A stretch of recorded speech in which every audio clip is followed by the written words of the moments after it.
Hi friends, welcome to Siri creative channel. ఈ వీడియోలో ఎంతో యూస్ఫుల్గా ఉండే కొన్ని కిచెన్ టిప్స్ చూపిస్తాను. ఫస్ట్ టిప్ చూద్దాం. మిగిలిపోయిన అన్నాన్ని చాలామంది పడేస్తూ ఉంటారు. అలా వేస్ట్ చేయకుండా ఇప్పుడు వండుకున్న అన్నంలాగే ఉండాలి అంటే ఒక చిన్న టిప్. ఒక గిన్నెలో వాటర్ తీసుకొని కొంచెం మరిగించుకోవాలి. ఈ వేడి నీళ్ళల్లో మిగిలిపోయిన అన్నాన్ని వేసి ఇలా కలుపుకోవాలి. ఇక్కడ నీళ్లు మనం తీసుకునే అన్నం మునిగే వరకు ఉంటే సరిపోతుంది. ఇలా కొద్దిసేపు కలుపుకోవాలి. ఇప్పుడు ఒక స్ట్రైనర్ కానీ ఇలా చిల్లుల గిన్నెని కానీ తీసుకొని వాటర్ అంతా వడకట్టుకోవాలి.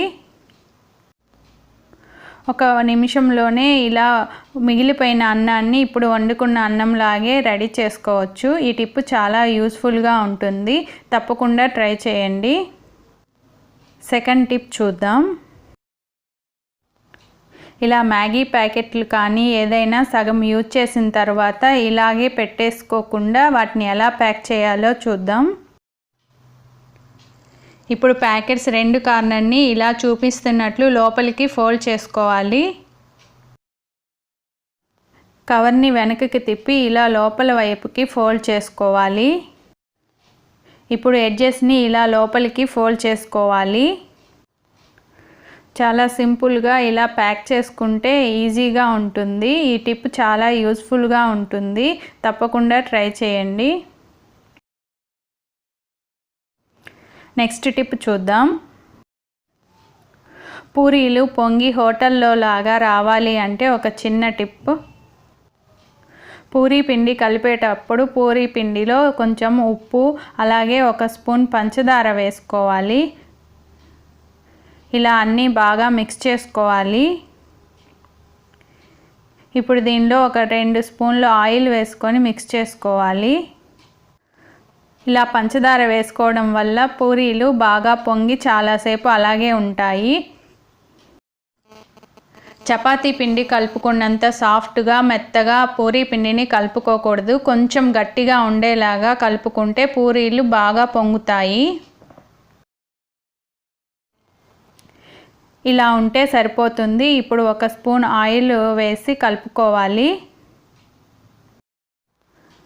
ఇలా కలుపుకున్న తర్వాత మూత పెట్టి కొద్దిసేపు పక్కన పెట్టుకోవాలి. పూరీలు ఒత్తుకునేటప్పుడు మరీ పల్చగా ఒత్తుకోకూడదు. అలా అని మరీ మందంగా ఒత్తుకోకుండా మీడియంగా ఒత్తుకోవాలి. ఆయిల్ బాగా వేడైన తర్వాతే పూరీల్ని వేసి ఫ్రై చేసుకోవాలి. ఇలా పూరీ వేసిన తర్వాత ప్రెస్ చేసుకుంటూ ఉంటే బాగా పొంగుతుంది. ఆయిల్ బాగా వేడిగా ఉన్నప్పుడు పూరీలు వేసి ఫ్రై చేసుకుంటే పూరీలు ఎక్కువగా ఆయిల్ పీల్చకుండా ఉంటాయి. ఇలా నేను చెప్పిన టిప్స్తో చేస్తే పూరీలు బాగా పొంగుతాయి. అలాగే చాలాసేపు ఇలాగే ఉంటాయి. ఇప్పుడు ఫోర్త్ టిప్ చూద్దాం. ఇలా దారాలు ఉన్నప్పుడు ఒకదానికొకటి కలిసి చిక్కుబడిపోతూ ఉంటుంది. అలాగే చాలా దారం వేస్ట్ అయిపోతూ ఉంటుంది.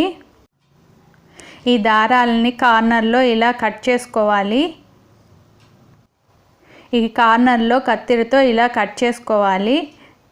పక్కన 2 సార్లు ఇలా కట్ చేసుకోవాలి.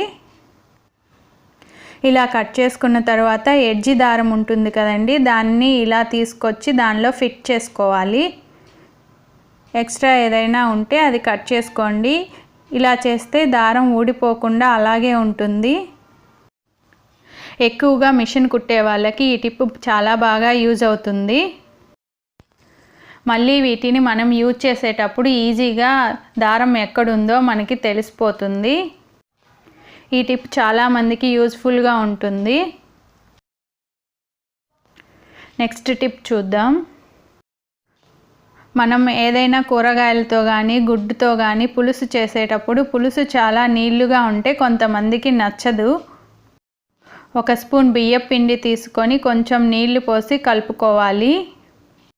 మనం కూరలు చేసేటప్పుడు కూరల్లో ఉప్పు ఎక్కువైతే బంగాళదుంపని యూజ్ చేస్తారు. బంగాళదుంప లేనప్పుడు ఇలా బియ్యం పిండిని కూడా దానిలో వేస్తే కొంచెం ఉప్పు తగ్గుతుంది.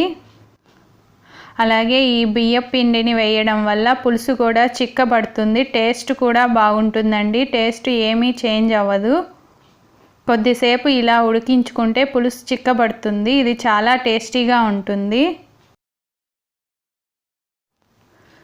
మనం అప్పడాలని యూజ్ చేస్తూ ఉంటాము. ఆ యూజ్ చేసిన తర్వాత ఆ ప్యాకెట్ని ఎక్కడైనా పెడితే అక్కడంతా ఒకలాంటి స్మెల్ వస్తూ ఉంటుంది.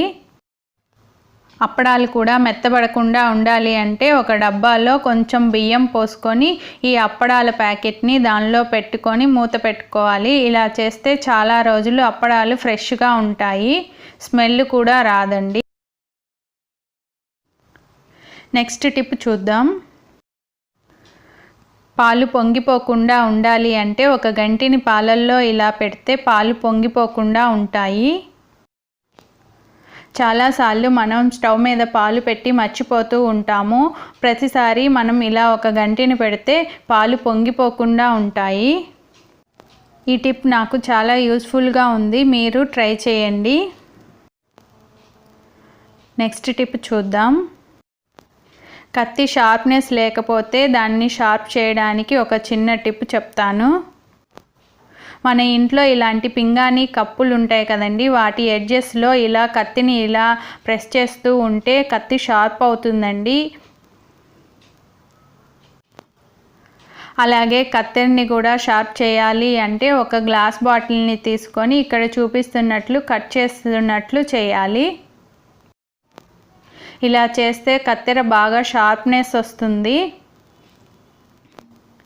ఈ టిప్స్ అన్నీ మీకు నచ్చితే నా ఛానల్ని సబ్స్క్రైబ్ చేసుకోండి. అలాగే పక్కనే ఉన్న బెల్ ఐకాన్ని నొక్కండి.